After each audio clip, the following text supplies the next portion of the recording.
اچھا بات آ گئی ہے تو ایک اور غلط فہمی میں دور کر دوں. میں نے 360 جو اپلیکیشن ہے نا اس کے بارے میں ایک بیان کیا تھا چند دن پہلے کہ آج کل بیان کا اصل میرا مطلب یہ تھا کہ لوگ بڑے فنٹر بنتے ہیں کہ ہم کسی کی تقلید نہیں کرتے, جبکہ وہ ترجمہ میں بھی تقلید کر رہے ہوتے ہیں. ان کو یہ نہیں پتا ہوتا کہ یہ جو حدیث کا ترجمہ کیا جا رہا ہے یہ بھی اصل ترجمہ ہے یا نہیں ہے. جس نے جو ترجمہ کر لیا آنکھیں بند کر کے مان لیا. تو میں نے اس میں ایپلیکیشن تو 360 ہے, اس کے بارے میں بتایا تھا کہ اس میں حدیث کا ترجمہ کیا ہوا ہے کہ نبی کے دور میں 3 طلاقیں ایک سمجھی جاتی تھیں. اس میں ترجمے میں کیا ہے, اکٹھی 3 طلاقیں ایک سمجھی جاتی تھی. تو میں نے کہا یہ اکٹھی کا لفظ کہاں سے نکالا, یہ اکٹھی کا لفظ کہاں سے نکالا. اس کے بعد میں نے خود اپنے ایڈمن سے کہا کہ آپ اسلام 360 ان کے اونر سے بات کریں کہ یہ ترجمہ انہوں نے خود کیا یا کہیں سے لیا ہے. تو وہ بات انہوں نے الحمدللہ کلیئر کر دی کہ بھائی میں اس ایپلیکیشن میں نے کسی مسلک کی رعایت نہیں کی ہے, جہاں سے مجھے یعنی مختلف لوگوں کے ترجمے انہوں نے ڈالے ہوئے ہیں, حتیٰ کہ احمد رضا خان بریلوی صاحب کا ترجمہ بھی ڈالا ہوا ہے. حالانکہ وہ تو اہل حدیث ہیں, وہ تو احمد رضا خان بریلوی اور اہل حدیث کے تو قبلے بالکل الگ الگ ہے. تو ایک تو میں 360 میں جو میری اسپیچ سے غلط تاثر جا رہا تھا اس غلط تاثر کا میں ازالہ کر رہا ہوں کہ 360 ہے, اسلام 360 ان کی یہ مسٹیک بولو نہیں ہے. تو انہوں نے کہا ہم نے تو مفتی تقی صاحب کا بھی ترجمہ لیا ہے, احمد رضا خان بریلوی صاحب کا بھی ترجمہ لیا ہے, اب وہ آپ کا ہیڈ ہے کہ آپ کس کا سن رہے ہو. تو ایک تو 360 جو اپلیکیشن کو اس سے ایک تو میرے اس بیان سے نقصان ہوا ہے, بہت سے لوگوں نے اس کو انسٹال کر دیا, تو وہ ایک تو میں اس کی وضاحت کر رہا ہوں. دوسری بات یہ کہ چند حضرات کی طرف سے پھر اس میرے بیان پہ بڑا شدید ری ایکشن آیا ہے.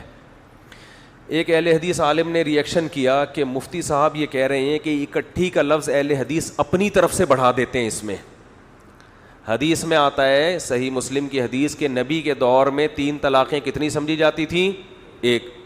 تو یہ لوگ قوسین میں بڑھا دیتے ہیں اکٹھی 3 طلاقیں, سمجھ رہے ہو نا. تبھی یہ فتویٰ بھی دیتے ہیں ایک مجلس میں 3 دی تو کتنی ہوں گی, ایک. تو کہتے ہیں ہم نے یہ اس حدیث سے نکالا ہے, اور قوسین میں کیا ڈالا ہوا ہوتا ہے, اکٹھی. تو میں نے یہ سوال کہتا ہے یہ اکٹھی کا لفظ حدیث کے عربی الفاظ میں نہیں ہے. تو اس کا 2 حضرات کی طرف سے جواب آیا ہے. ایک نے تو ذرا تمیز سے بات کی ہے, ایک تو بالکل ہی کنٹرول سے باہر ہو گئے کہ یہ دیوبندی اندھے مقلد ہوتے ہیں اور یہ یوں ہوتے ہیں اور یہ فلانا ہوتے ہیں اور یہ ڈمکانا ہوتے ہیں وغیرہ وغیرہ, اور ان میں تو کھوپڑی نہیں ہوتی. سارے اہل حدیث ایسے نہیں ہوتے. میں نے زندگی میں تجربے سے ایک چیز سیکھی ہے, ہم جو کسی مسلک کے کسی شخص کی بات سن کے پورے مسلک پہ ایک چیز تھوپ دیتے ہیں نا, یہ غلط ہے. ہمارے دیوبندی میں بعض متشدد ہیں تو اس سے سامنے والے بدگمان ہوتے ہیں کہ سارے ہی ایسے ہوں گے, تو ایسا نہیں ہے. تو میرا مطلب ابھی اہل حدیث کے مسلک کو برا بلا کہنا نہیں ہے. میرا مقصد ہے کہ جن لوگوں نے کلپ ریکارڈ کروایا, میں ایک تو ان کا نام نہیں لوں گا, بعض دفعہ غیر مشہور آدمی اس لیے بھی ریکارڈ کرواتا ہے نام لے کے ہمیں مشہور کر دیں, تو میں صرف ان کی یہ وضاحت کروں گا کہ ان کا خلاصہ یہ ہے کہ اکٹھی کا لفظ قوسین میں لکھنا اس کی علامت ہے, یہ ترجمہ نہیں ہے بلکہ اس کی تشریح ہے, ترجمے کو سمجھانے کے لیے. تو آپ کی خدمت عالیہ میں یہ عرض ہے کہ قوسین میں جب ترجمے میں اپنی طرف سے الفاظ کا اضافہ کیا جاتا ہے تو وہ 2 قسم کے اضافہ ہوتا ہے. ایک تو یہ ہوتا ہے کہ یہ تشریح اس کے بغیر کوئی اور بنتی نہیں ہے, جیسے کہ تفسیر کے ترجموں میں ہمارے بھی علماء نے یہ کیا ہوا ہے کہ کچھ الفاظ اضافہ کیے ہوتے ہیں اس لیے کہ لفظ بلفظ ترجمہ سمجھ میں نہیں آتا, کچھ اضافہ کرنا پڑتا ہے تو پھر وہ ترجمہ بن جاتا ہے. لیکن وہ اضافہ ایسا ہوتا ہے کہ اس اضافے کے علاوہ کوئی اور مفہوم بنتا نہیں ہے. جبکہ یہ جو حدیث ہے نا جس میں آتا ہے کہ نبی کے دور میں 3 طلاقیں ایک ہوتی ہیں, اس میں عربی الفاظ میں اکٹھی کا لفظ نہیں ہے, عربی الفاظ علل اطلاق ہیں. تو آپ کو اس کا ترجمہ بھی علل اطلاق کرنا چاہیے, کیونکہ اگر آپ ترجمہ کریں گے تو یہ قوسین میں اکٹھی کا لفظ بڑھائے بغیر بھی ترجمہ صحیح طرح سے لوگوں کی سمجھ میں آئے گا, مگر آپ کے مسلک کی تائید نہیں ہوگی. پھر نہیں آ رہی بات سمجھ میں.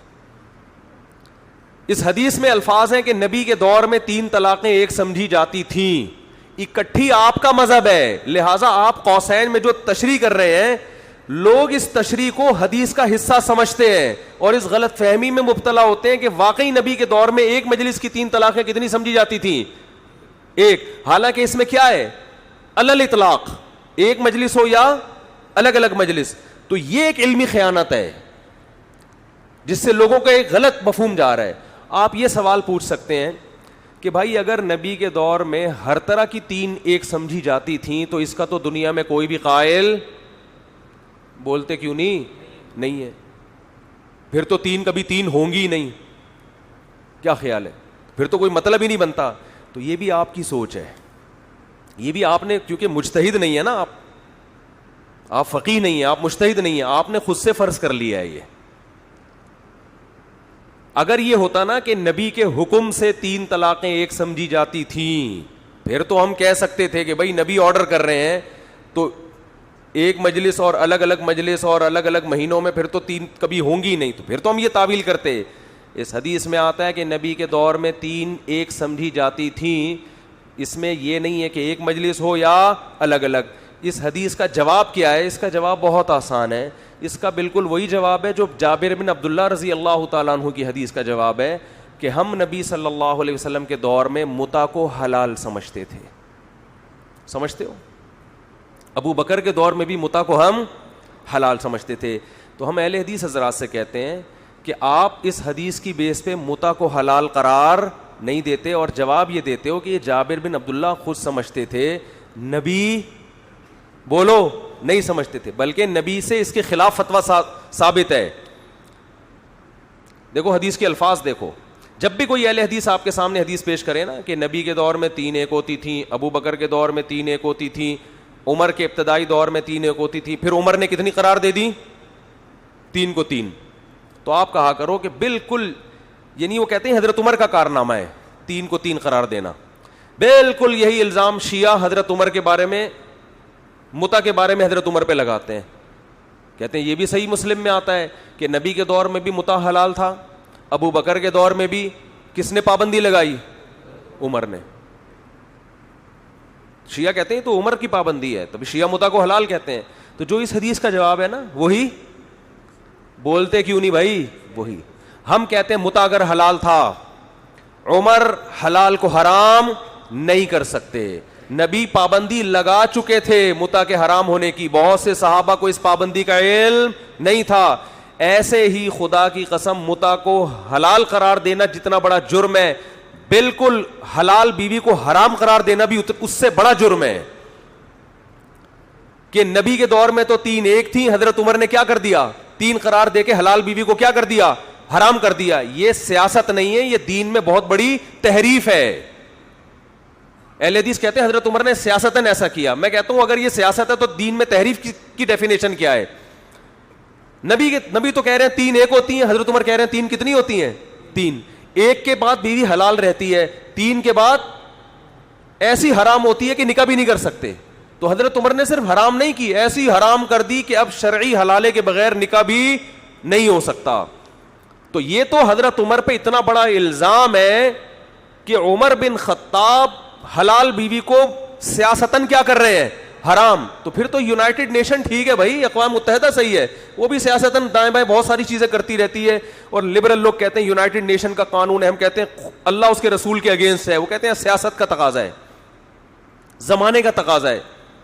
او بھائی سیاستاً بہت سیاستاً سزائیں ہو سکتی ہیں, لیکن سیاستاً آپ 5 نمازوں کو 4 کر دیں, حج کو گول کر دیں, آپ سیاستاً حلال بیوی کو کیا کر دیں؟ حرام کر دیں. اور قرآن کہہ رہا ہے لما تحرم ما احل اللہ لک, جو چیز اللہ نے حلال کی ہے وہ کیوں حرام کر رہے ہو؟ اور نبی نے بیوی کو اپنے اوپر حرام نہیں کیا, اپنی زوجہ کو. نبی نے قسم اٹھا لی تھی کہ میں قریب, ہاں شہد کو حرام نہیں کیا تھا, نبی نے قسم اٹھائی تھی شہد کھاؤں گا نہیں. اس پہ اللہ کو غضب آیا کہ شہد جب حلال ہے آپ کیوں قسم اٹھا رہے ہو کہ نہیں کھاؤں گا؟ ایک شہد جس کی کوئی اتنی ویلیو نہیں ہے اس کو قسم کے ذریعے اپنے اوپر پابندی نہیں لگائی جا سکتی. اور ایک حلال بیوی جس کے بچے بھی ہوں, فیملی ٹوٹ رہی ہو, اس میں 3 نبی ایک کہتے تھے اور عمر نے اس کو 3 کر کے اس حلال بیوی کو ایسی پابندی لگائی کہ گھر کا بیڑا غرق ہو گیا, بچے رل گئے. یہ اہل حدیث حضرات جو یہ 3 کو ایک کہتے ہیں نا, وہ بزبان حال عمر بن خطاب کو بہت بڑی, اتنا بڑا ان کو الزام لگا رہے ہیں کہ آپ اس الزام کا کسی غیر مسلم کے سامنے دفاع بولو نہیں کر سکتے. اور یہ جو آپ ہمیں تانا دیتے ہو نا کہ یہ تو اندھے, ایک نے میرے خلاف کلپ ریکارڈ کروایا نا, اس نے کہا یہ تو اندھے مقلد ہیں, انہوں نے تو ابو حنیفہ کا دفاع ہی کرنا ہے, لہذا یہ تو الزام لگائیں گے ہم ہمارے اوپر. پتہ چلتا ہے اندھا مقلد کون ہے. ہم جو بات کر رہے ہیں چاروں اماموں سے ثابت ہے. نبی صحیح بخاری کی حدیث ہے, نبی نے ایک مجلس کی 3 طلاقوں 3 قرار دیا ہے. بخاری کی حدیث ہے, مسلم میں بھی ہے. ہم نبی کے ایک فتوے کو فالو کر رہے ہیں, ہم صحابہ کے فتووں کو فالو. کسی ایک صحابی سے دکھا دو جس نے ایک مجلس کی 3 کو ایک کہا ہو, ایک صحابی سے دکھا دو. نہ صحیح حدیث میں ہے نہ ضعیف حدیث میں ہے. ہم درجنوں فتاوا دکھائیں گے صحابہ کے. چاروں اماموں کا فتویٰ, محدث امام بخاری کا بھی یہی قول ہے, 3 ہوتی ہیں. آپ تمام دلائل کو پسے پش ڈال رہے ہو, پھر بھی آپ مقلد نہیں محقق ہو.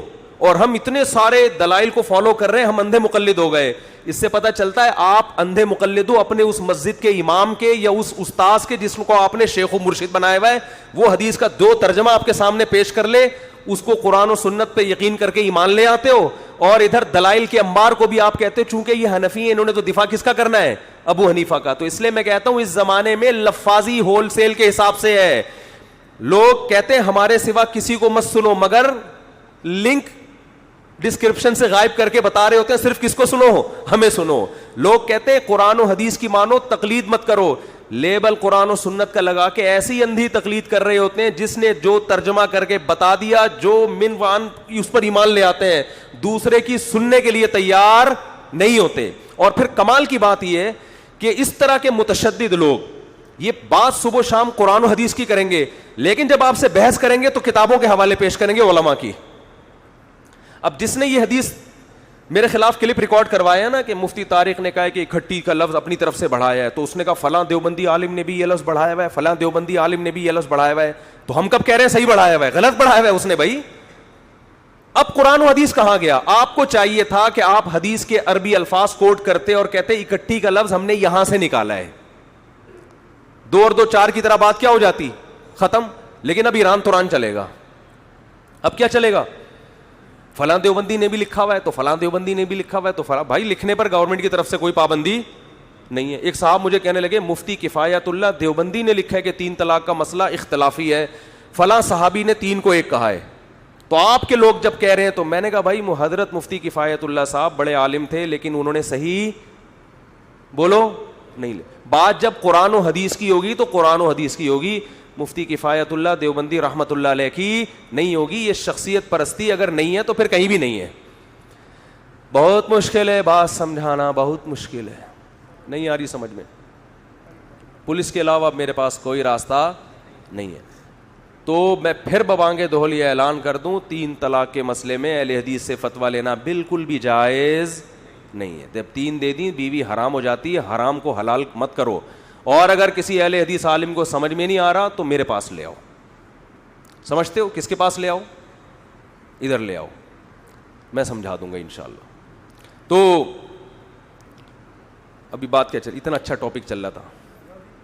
تو خیر میرا مقصد ہے کہ 360 اپلیکیشن والوں کا قصور نہیں. اگر میرے بیان سے یہ میسج گیا تو میں اس سے رجوع کروں.